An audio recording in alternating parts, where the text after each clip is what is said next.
Wisdom of Solomon. Chapter 7.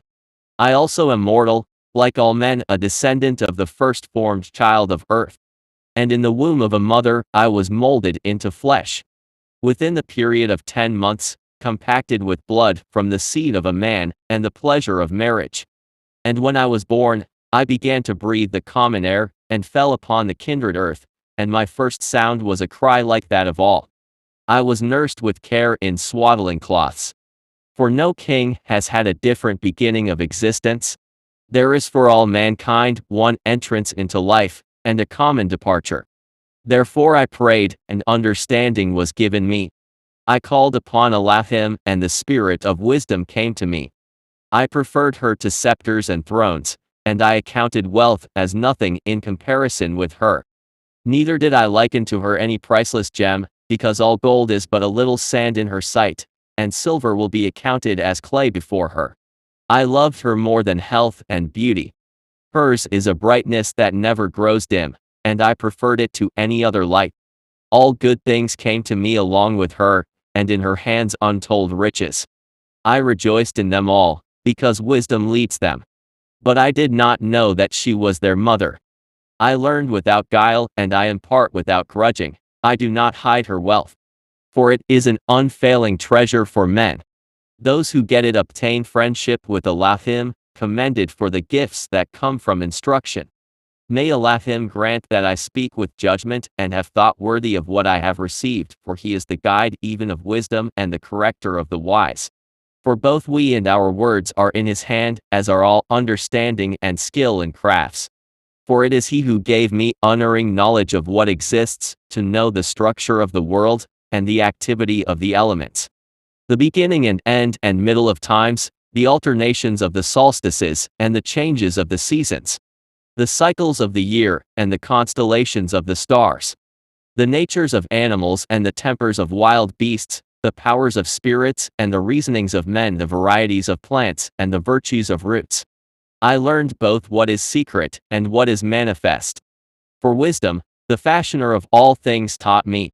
For in her there is a spirit that is intelligent, set apart, unique, manifold, subtle, mobile, clear, unpolluted, distinct, invulnerable, loving the good, keen, irresistible, beneficent, humane, steadfast, sure, free from anxiety, all-powerful, overseeing all and penetrating through all spirits that are intelligent and pure and most subtle. For wisdom is more mobile than any motion. Because of her pureness she pervades and penetrates all things. For she is a breath of the power of Elohim, and a pure emanation of the splendor of the Almighty. Therefore nothing defiled gains entrance into her. For she is a reflection of eternal light, a spotless mirror of the working of Elohim, and an image of his goodness. Though she is but one, she can do all things, and while remaining in herself, she renews all things. In every generation she passes into set-apart souls, and makes them friends of Elohim and prophets. For Elohim loves nothing so much as the man who lives with wisdom. For she is more beautiful than the sun, and excels every constellation of the stars. Compared with the light she is found to be superior. For it is succeeded by the night, but against wisdom evil does not prevail. Chapters 8. She reaches mightily from one end of the earth to the other, and she orders all things well. I loved her and sought her from my youth, and I desired to take her for my bride, and I became enamored of her beauty. She magnify her noble birth by living with Elohim, and Yahuwah of all loves her. For she is privy to the mysteries of the knowledge of Elohim, and a lover of his works. If riches are a desirable possession in life, what is richer than wisdom who affects all things? And if understanding is effective, who more than she is fashioner of what exists? And if anyone loves righteousness, her labors are virtues. For she teaches self-control and prudence, justice and courage. Nothing in life is more profitable for men than these. And if anyone longs for wide experience, she knows the things of old, and infers the things to come. She understands turns of speech and the solutions of riddles. She has foreknowledge of signs and wonders, and of the outcome of seasons and times. Therefore I determined to take her to live with me, knowing that she would give me good counsel and encouragement in cares and grief. Because of her I shall have esteem among the multitudes and honor in the presence of the elders, though I am young. I shall be found keen in judgment, and in the sight of rulers, I shall be admired. When I am silent they will wait for me, and when I speak they will give heed. And when I speak at greater length they will put their hands on their mouths. Because of her I shall have immortality, and leave an everlasting remembrance to those who come after me. I shall govern people, and nations will be subject to me. Dread tyrants will be afraid of me when they hear of me. Among the people, I shall show myself capable and courageous in war. When I enter my house, I shall find rest with her, for companionship with her has no bitterness, and life with her has no pain, but gladness and joy. When I considered these things inwardly, and thought upon them in my mind, that in kinship with wisdom there is immortality, and in friendship with her, pure delight, and in the labors of her hands, unfailing wealth, and in the experience of her company understanding and renown in sharing her words, I went about seeking how to get her for myself. As a child I was by nature well endowed, and a good soul fell to my lot. Or rather, being good, I entered an undefiled body. But I perceived that I would not possess wisdom unless Elohim gave her to me, and it was a mark of insight to know whose gift she was, so I appealed to Yahuwah and besought him, and with my whole heart I said. Chapter 9. O Elohim of my fathers and sovereign of mercy, who have made all things by your word, and by your wisdom have formed man to have dominion over the creatures you have made, and rule the world in set apartness and righteousness, and pronounce judgment in uprightness of soul. Give me wisdom that sits by your throne, and do not reject me from among your servants. For I am your slave, and the son of your maidservant, a man who is weak and short-lived, with little understanding of judgment and laws. For even if one is perfect among the sons of men, yet without the wisdom that comes from you, he will be regarded as nothing. You have chosen me to be king of your people, and to be judge over your sons and daughters. You have given command to build a temple on your set-apart mountain, and an altar in the city of your habitation, a copy of the set-apart tent which you did prepare from the beginning. With you is wisdom, who knows your works, and was present when you did make the world, and who understand what is pleasing in your sight, and what is right according to your commandments. Send her forth from the set-apart heaven, and from the throne of your splendor send her, that she may be with me and toil, and that I may learn what is pleasing to you. For she knows and understands all things, and she will guide me wisely in my actions, and guard me with her splendor. Then my works will be acceptable, and I shall judge your people justly, and shall be worthy of the throne of my Father. For what man can learn the counsel of Elohim? Or who can discern what Yahuwah wills? For the reasoning of mortals is worthless, and our designs are likely to fail. For a perishable body weighs down the soul, and this earthy tent burdens the thoughtful mind.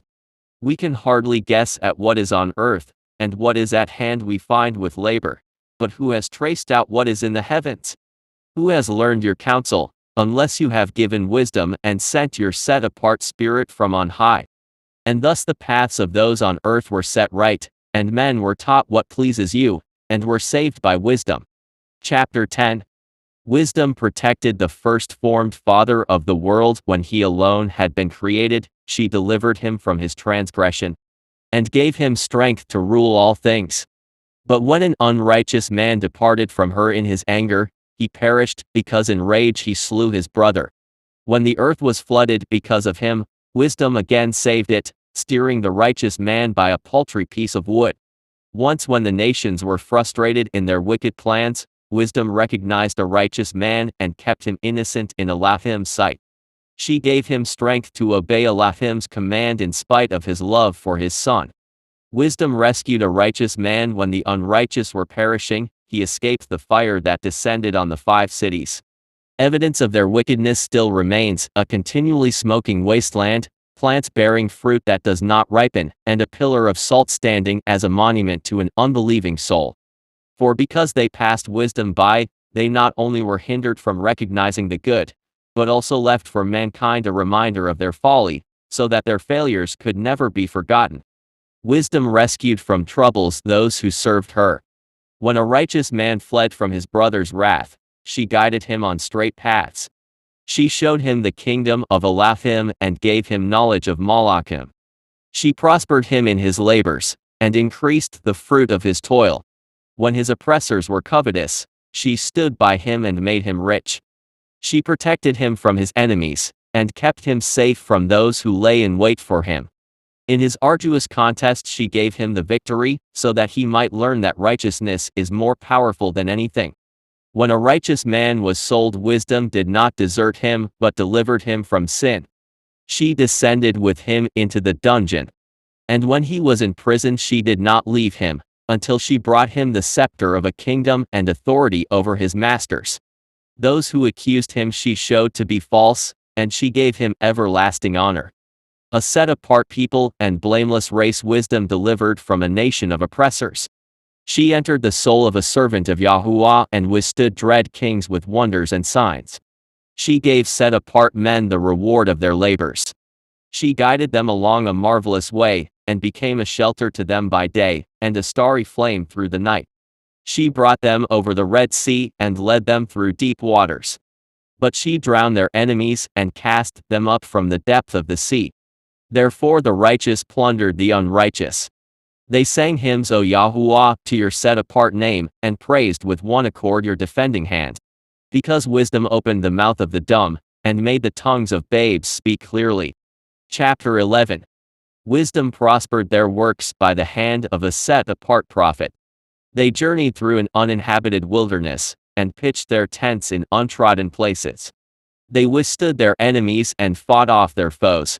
When they thirsted they called upon you, and water was given them out of flinty rock, and slaking of thirst from hard stone. For through the very things by which their enemies were punished, they themselves received benefit in their need. Instead of the fountain of an ever-flowing river, stirred up, and defiled with blood. In rebuke for the decree to slay the infants, you gave them abundant water unexpectedly. Showing by their thirst at that time how you did punish their enemies. For when they were tried, though they were being disciplined in mercy, they learned how the unrighteous were tormented when judged in wrath. For you did test them as a father does in warning, but you did examine the unrighteous as a stern king does in condemnation. Whether absent or present, they were equally distressed. For a twofold grief possessed them, and a groaning at the memory of what had occurred. For when they heard that through their own punishments the righteous had received benefit, they perceived it was Yahuwah's doing. For though they had mockingly rejected him who long before had been cast out and exposed, at the end of the events they marveled at him, for their thirst was not like that of the righteous. In return for their foolish and wicked thoughts, which led them astray to worship irrational serpents and worthless animals, you did send upon them a multitude of irrational creatures to punish them, that they might learn that one is punished by the very things by which he sins. For your all-powerful hand, which created the world out of formless matter, did not lack the means to send upon them a multitude of bears, or bold lions, or newly created unknown beasts full of rage, or such as breathe out fiery breath, or belch forth a thick pall of smoke, or flash terrible sparks from their eyes. Not only could their damage exterminate men, but the mere sight of them could kill by fright.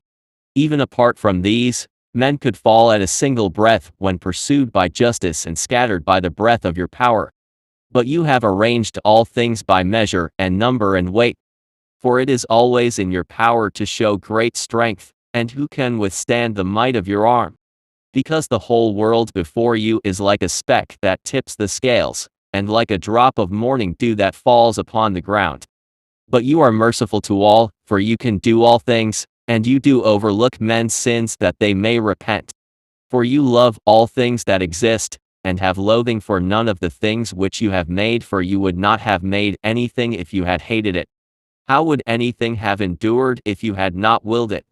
Or how would anything not called forth by you have been preserved?